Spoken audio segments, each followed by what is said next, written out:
흩어져 일상의 삶을 사시다가 예배 자리에 나오신 모든 이들을 우리 주 예수 그리스도의 이름으로 환영합니다. 또 하늘로 쫓아 신령한 은혜와 복이 시간이 임하셔서 예배를 통하여 치유와 회복의 은혜를 입으시고 흩어져 승리하는 하나님의 사람들이 다 되시기를 또한 축복합니다.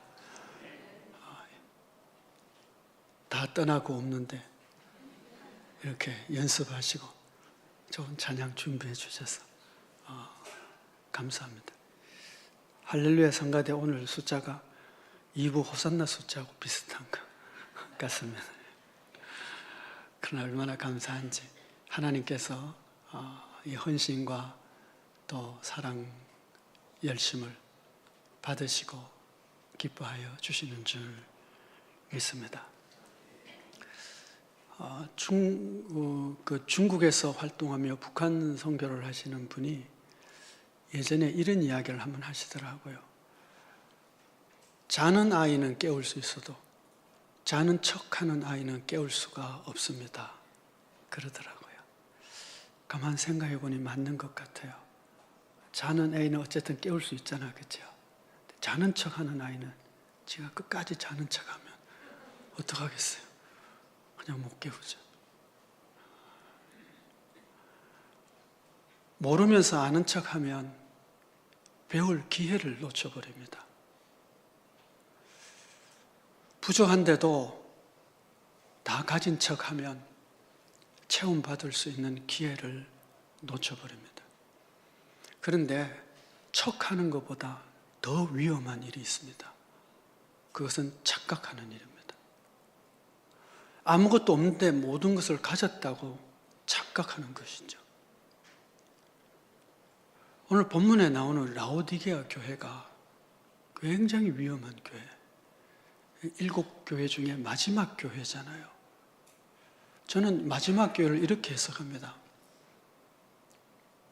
끝나기 일보 직전의 교회, 문 닫기 일보 직전의 교회라는 것이죠.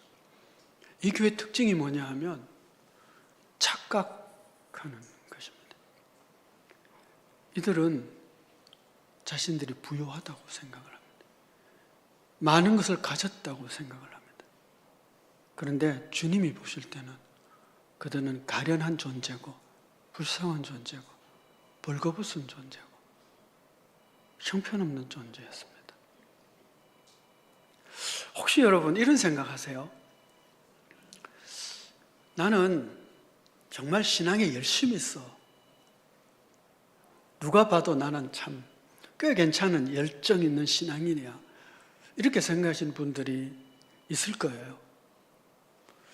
그런데 또 더러는 나는 뭐 열심히 하진 않아도 그래도 난 믿는 사람이지. 그냥 뭐 이 정도만 하면 됐지. 뭐 특별히 열심도 없지만 그렇다고 해서 믿음 없는 것도 아니고 교회 안 나오는 것도 아니고 교회 다니고 있으니 이 말 하면 됐지 라고 생각하시는 분들도 많을 거예요. 근데 여러분, 오늘 말씀이 우리에게 주는 것은 뭐냐 하면 굉장히 위험한, 뭐 이 정도 하면 됐지, 열정은 없지만 대충 살면서 그래도 내가 죽으면 천국 갈 거야 이렇게 생각하시죠? 근데 오늘 성경을 보시면 그거 아니라고 얘기를 하시거든요. 근데 얼마나 위험한 일입니까?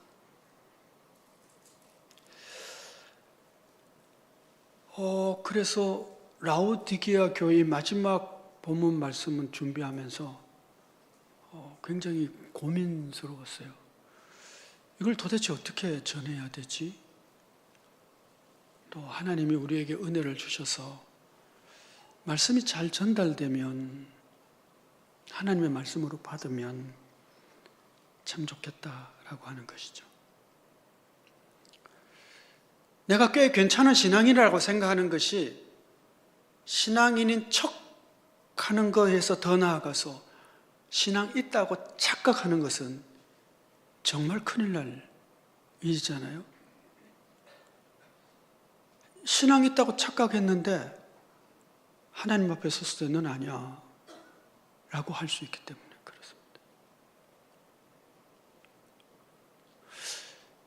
도대체 착각은 왜 하는 것일까? 그리고 착각했을 때 우리는 어떻게 바른 신앙의 자리로 돌아올 수 있을까?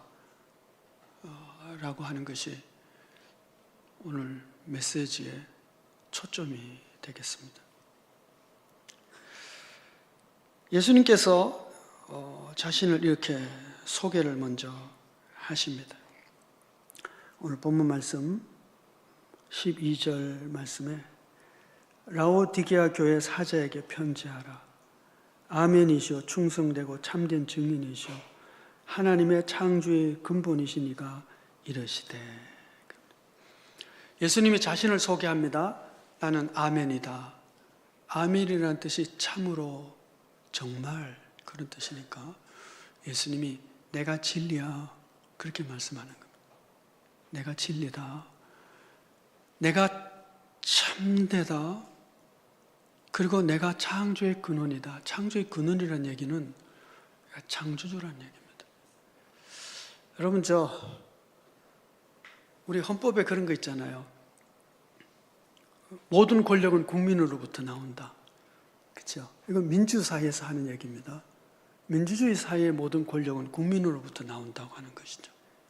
그런데 왕권 국가는 어때요? 왕권 국가는 왕이 법입니다. 왕이 내가 법이다라고 말하는 거죠. 자, 하나님이 온 땅을 창조하셨어요. 온 땅을 섭리하시고 통치하신 분이 말씀하시는 내가 법이야. 내가 규정이고 내가 왕이야. 이렇게 말씀하시는 거예요. 자, 라오디게아 교회가 들어야 될 말씀으로 예수님께서 내가 진리다, 내가 참되다, 내가 법이야 라고 말씀하신 이유가 뭘까요? 라오디게아 교회가 착각하고 있기 때문에 그런 거예요. 나는 바르다고 하는데 예수님이 볼 때는 너 바른 거 아니야 라고 말한다는 겁니다. 지금 라오디게아 교회가 들어야 될 말씀은 주님으로부터 듣는 말씀은 정말 충격적인 말씀이거든요. 여기 교회가 있는데 예수님이 안 계세요. 그럼 교회가 맞나요? 예수님이 안 계신데 교회인가요? 예수님이 이들에게 이렇게 말씀하시잖아요. 내가 문 밖에 서서 두드린다. 누구든지 문을 열면 내가 그에 들어가 먹고 그는 나로 더불어 먹으리라. 여러분 이 말씀을 참 잘 아는 말씀이잖아요. 언제 쓴다는 말씀이냐면 전도할 때 쓰잖아요.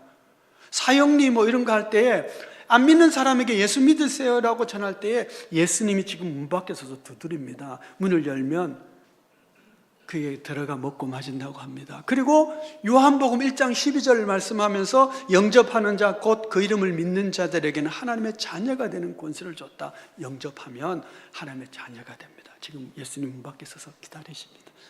당신이 문을 열면 하나님의 자녀가 되고 당신의 모든 죄가 용서받고 그리고 주님께서 내가 과연 너희를 떠나지 않고 너희를 버리지 않겠다고 하셨기 때문에 그리스도 예수를 영접하는 것은 한 번 하면 되는 것이고 그렇게 예수를 영접하면 영원히 하나님의 백성입니다. 그렇게 우리가 전도할 때 쓰는 거거든요. 또 전도를 그렇게 해요. 그런데 라오디게아 교회에게 이 전도할 때 쓰는 말씀을 하고 있는 거예요. 문을 두드리라. 내가 지금 문 밖에서 두드린다. 이 얘기는 뭐예요? 이 교회가 지금 구원 못 받았다는 이야기잖아요. 예수님이 안 계시잖아요. 그래도 교회가 맞아요? 예수님 뭐라고 말씀하시느냐 하면 네가 차지도 않고 뜨겁지도 않으니까 내가 너를 토하여 버리겠다. 무슨 얘기예요? 내가 너를 보니까 토하고 싶어. 너희 모습과 너희 신앙은 내가 토하고 싶어. 구역질이나 이 얘기잖아요. 구역질 나는, 여러분 구역질 나는 음식이 있잖아요. 구역질 나는 사람도 있잖아요. 근데 교회가, 예수님은 당시 사람들이 다 가까이 하기 싫어하는, 혐오하는 사람들을 친구해 주셨어요. 세리의 친구였어요. 나병 환자들을 고쳐주시고 만져주셨어요. 당시 사람들이 다 싫어하는 사람들, 멸시하는 사람들, 혐오하는 사람들을 주님은 품어주셨는데 이런 주님이 혐오하는 사람들이 있는 거예요. 주님이 토하고 싶다, 구역질이 난다라고 하는 교회가 있는 거예요. 이 교회 맞아요?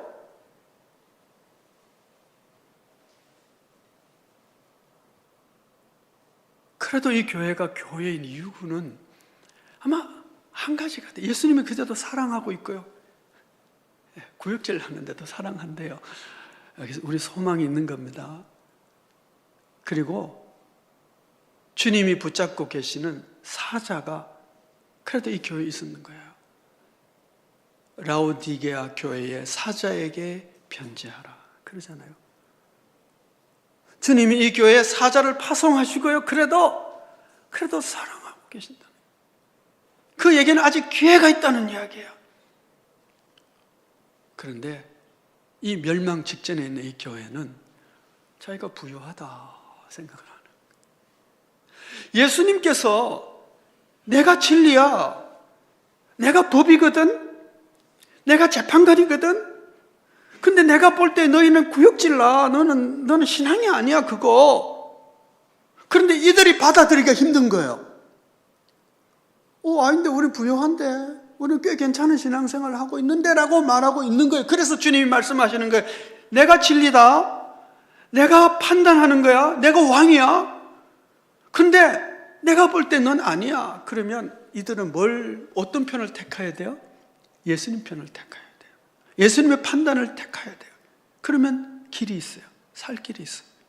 그런데 이들은 여전히 아닌데, 우리 신앙이 좋은데, 우린 부유한데. 뭐예요? 착각 속에. 착각 속에 있으면 그냥 망하는 것이죠.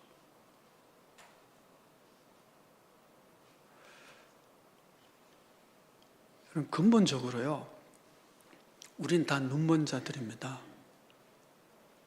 우리는 다 진리를 알 수 있는 지혜와 지식이 없어요. 내가 나를 볼 수 있는 능력이 우리는 없다는 거예요. 거기서부터 우리의 신앙은 출발해야 되는데, 착각하는 신앙은 내가 꽤 괜찮은 사람, 주님의 눈으로 보는 것이 아니죠. 예수님께서 라오디게아 교회에 대해서 이렇게 말씀을 합니다. 15절 말씀인데, 내가 네 행위를 아노니 네가 차지도 않고 뜨겁지도 아니하도다. 16절 말씀, 네가 이같이 미지근하여 뜨겁지도 아니하고 차지도 아니하니 내 입에서 너를 토하여 버리리라. 여러분, 그래서요, 미지근한 신앙생활을 하는 것은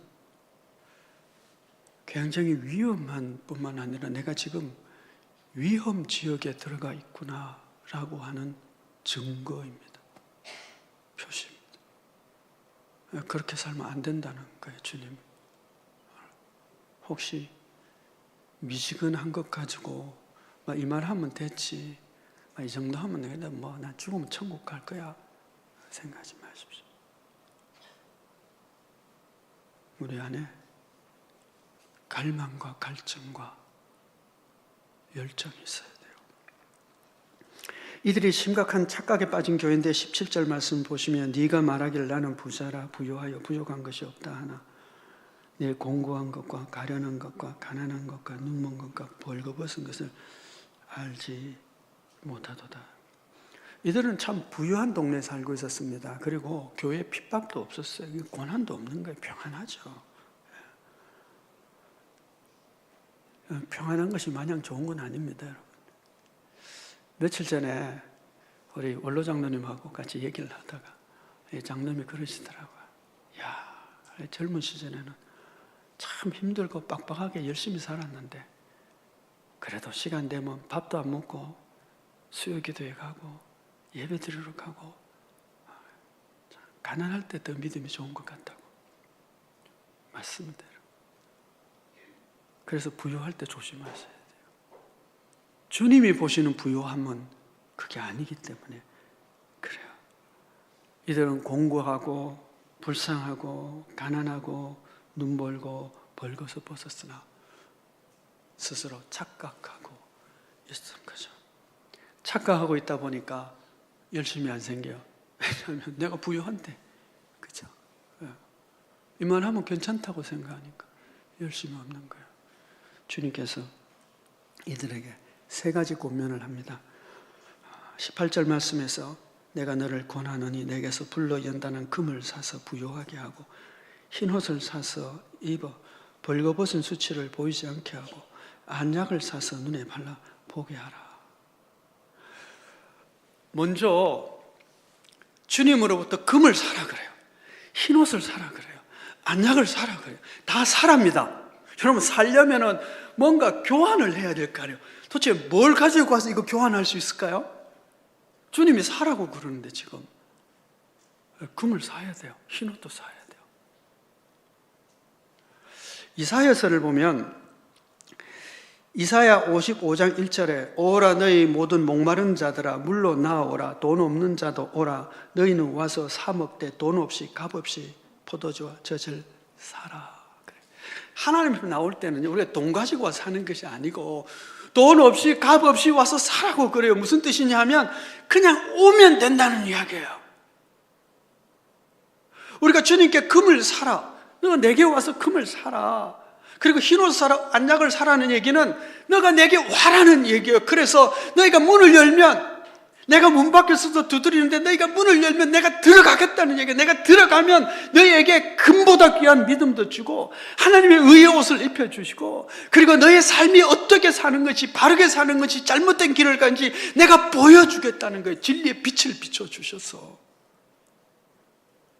그러니까 주님께 가서 진짜 금을 사고 흰옷을 안약을 사는 데는요 그냥 돈이 필요 없어요.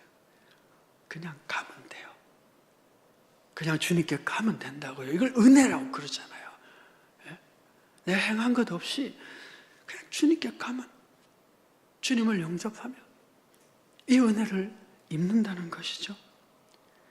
두 번째는 뭘 말씀하느냐 하면 19절 말씀에서 무릇 내가 사랑하는 자를 책망하고 징계하니 그러므로 네가 열심을 내라 회개하라 그래요. 열심을 내라는 것은 무슨 뜻일까요, 여러분? 신앙적으로 열심을 낸다는 걸 뭐예요? 찬송 열심히 하고 뜨겁게 찬송하고 예배 열심히 하고 헌금 열심히 하고 막 구제 열심히 하고 여러분 그런 게 아니에요. 그 열심 이전에 우리가 진짜 열심을 내야 할 게 있어요.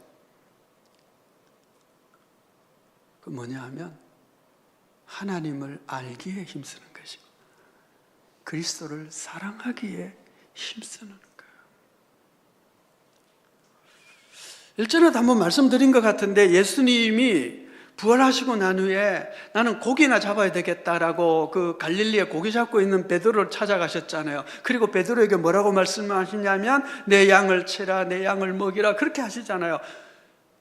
주님의 양들을 치라고 말씀하시면서 전제 조건이 뭐예요? 너가 나를 사랑하느냐 하는 거예요. 그리고 그 뒤에 이어지는 말씀이죠. 요한은 그럼 어떻게 할 건데 하니까 너 그거는 생각하지 말고 너는 나를 쫓으라 그래요. 예수님을 쫓는 길, 예수님이 주신 사명을 감당하는 일은요 조건은 딱 하나예요. 주님을 사랑하느냐. 예, 제가 주님 사랑합니다. 오케이, 됐어. 근데 주님이 지금 라오디게아 교회에 대해서 너 지금 함량 부족이야 라고 열심을 내라는 그 열심은 뭐냐 하면 하나님을 알기에 내가 힘쓰고 그리스도 예수를 사랑하기에 내가 힘쓰냐 이거 물어보고 있는 것이고 내가 그 열심을 내라는 거예요. 주님 외에 다른 거 힘쓰고 다른 일을 하고 그거 너가 회개하고 주님과 교제하는 일에 힘쓰라는 거예요. 그래서 20절 말씀이 이제 아주 핵심 말씀인 것이죠. 볼지어다 내가 문 밖에 서서 두드리노니 누구든지 내 음성을 듣고 문을 열면 내가 그에게로 들어가 그와 더불어 먹고 그는 나와 더불어 먹으리라. 라오디게아 교회에게 회복의 찬스가 생겼어요. 그것이 주님의 편지입니다. 그렇죠? 누구든지 내 음성을 듣고 그 음성을 듣는 거죠. 여러분 우리가 말씀을 들을 때 그것이 주님과의 관계가 회복되는 기회가 주시죠. 말씀을 읽을 때 하나님 우리에게 기회를 주시는 거야. 그래서 그 말씀을 우리가 붙잡을 필요가 있죠. 누구든지 내 음성을 듣고 문을 연다는 얘기는 반응을 보인다는 거예요. 주님, 맞습니다. 제가 주님을 더 알기를 원합니다. 나는 그와 더불어 먹고 그는 나와 더불어 먹으리라. 무슨 얘기예요? 식탁 교제, 깊은 교제, 깊은 만남을 얘기하는 거예요. 나를 영접해라. 내가 너와 깊은 만남을, 아름다운 만남과 교제를 하고 싶다는 주님의 초청장이죠. 그러나 여러분, 우리는 몰래 못 보는 사람이에요. 지금도 못 보는 사람이에요. 안다고 착각하면 안 됩니다. 우리는 모른다고 생각해야 돼요. 우리에게 참 진리를 가르쳐 주실 참이고 진리고 창조의 근원이신 그분을 내가 영접하고 만나고 그 음성 듣기를 힘쓰고, 그때 우리가 믿음이 생기는 거예요. 금보다 귀한 믿음. 믿음이 어떻게 생긴다고요? 하나님의 말씀으로 말미암아 생기느라. 믿음은 들음에서 나고 들음은 하나님의 말씀으로 말미암아. 우리가 주의 말씀을 듣고 그리스도를 환영하고 그걸 알기 힘쓸 때 우리의 믿음이 더 풍성해지기 시작하는 거죠.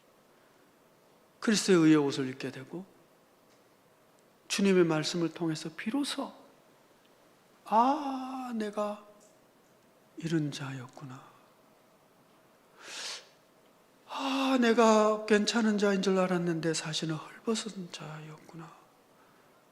내가 아는 줄 알았는데 실제는 몰랐구나. 그때 우리의 믿음이 세워지는 것이죠.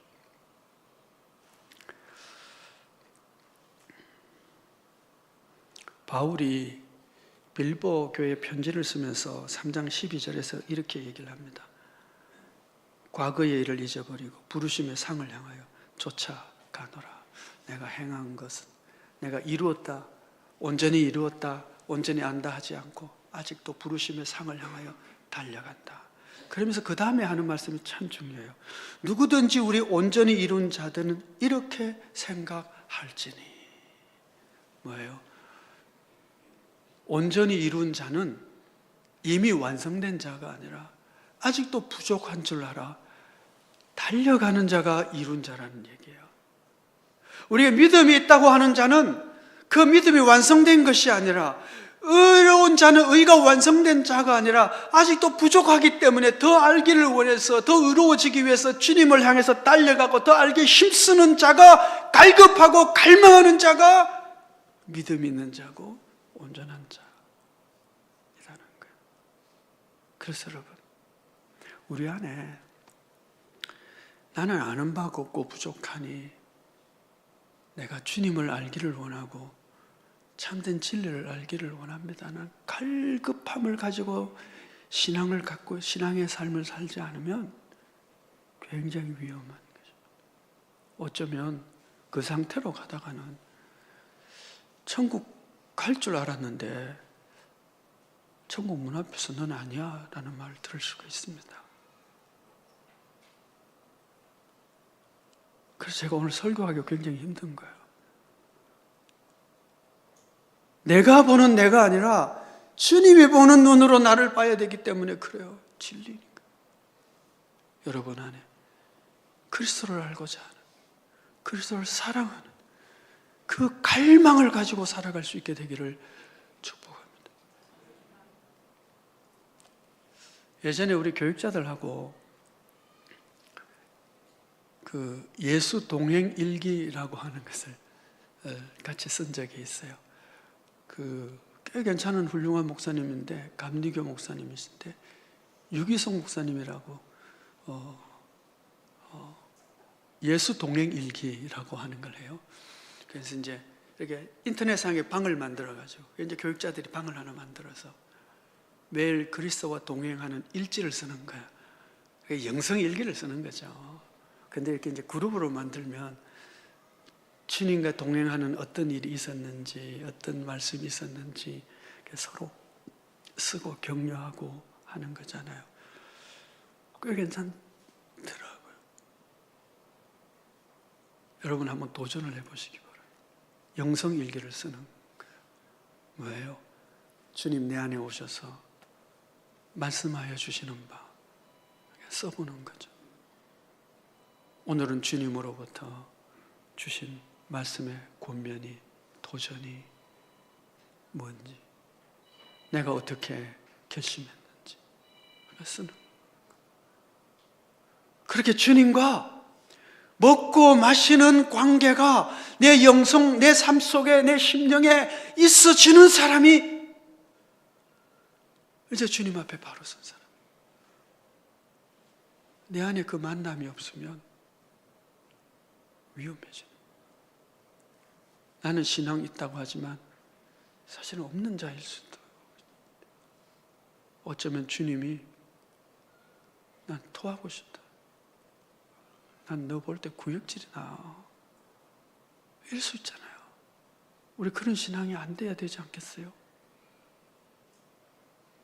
주님을 알기에 힘쓰고 주님을 영접하고 그 주님과 더불어 살아가는 삶을 살기에 힘쓰는 그런 하나님의 사람들이 되어서 주님이 보실 때 세상은 어떻게 보든 주님이 보실 때 잘했다.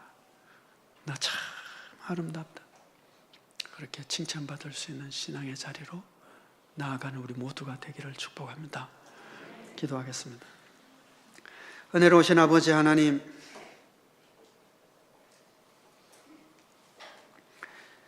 이만하면 됐다고 생각하는 미지근한 신앙생활이 대단한 위험한 지경에 빠졌음을 보여주는 신앙 지표고 증거라고 하시고, 그리스도와 더불어 살아가는, 그리스도를 알기에 힘쓰는, 주를 사랑하는 일에 열심 있는 신앙이 되어야 함을 말씀해 주셨습니다.